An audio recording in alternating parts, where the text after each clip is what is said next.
Hi there, Evan here at the McChronicle for Monday, March 23rd, 2020, where the future starts today. Boy, it's been a busy Monday so far, huh? First story of the day. This is me from McChronicle Media yesterday. I tweeted this out, how the Canadian media is really going to push real estate very hard and be on the lookout for it.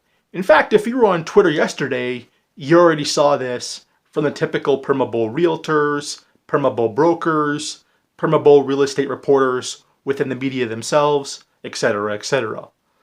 Now here's what's really going on here. We have an economy where the best thing going for really the better part of a decade now was real estate.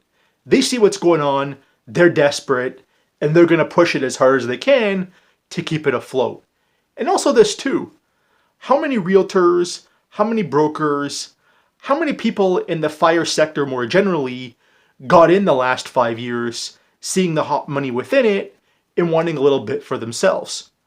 In that, how many of them have actually seen even some semblance of a recession, or even slowdown for that matter, let alone what we're about to have here right now? It's desperation because they haven't seen what we're about to go into, let alone a mere little slowdown. So keep that in mind. So long story short, when you're watching the news, following the news, just be on the lookout for this. You're going to see it a lot, okay? Just thought I'd go ahead and put that out there for you.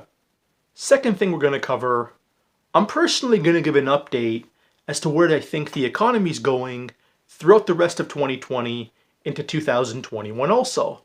If you remember my yearly predictions for 2020 video, which I'll leave in the description box below, I did state by the fourth quarter of this year, stock market was going to start its big downturn. As it was known to the masses, the economy was in recession.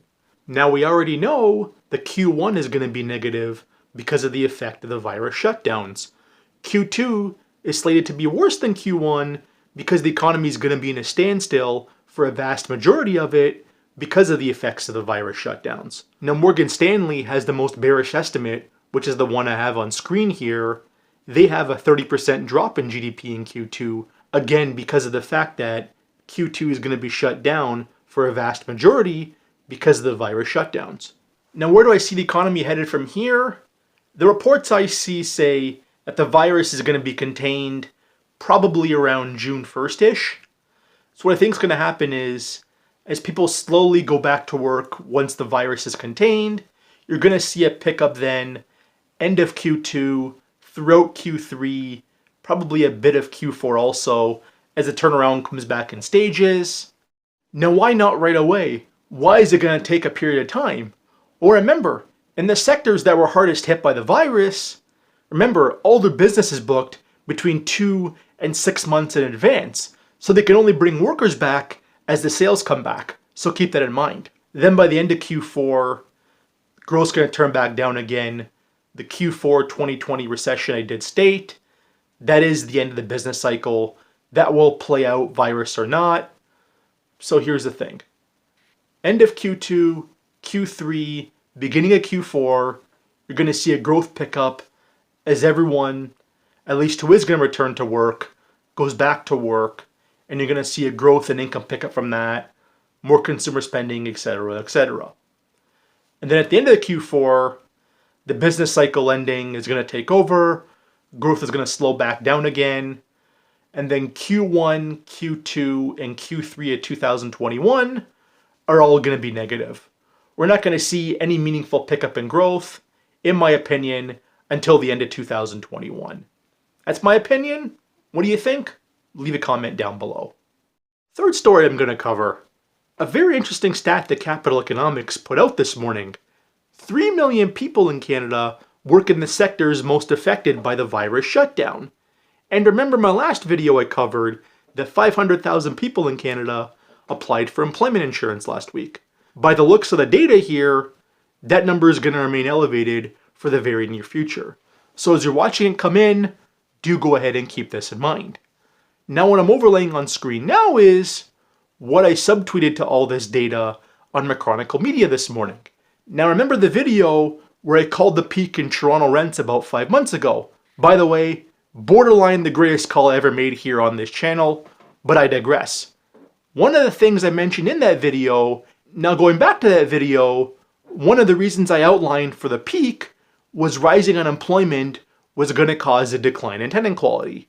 Now obviously, of course, this is being exacerbated by the Airbnbs being converted into long-term rentals because of the massive amount of debt backing them and a rapid decline in bookings because no one can travel anywhere right now.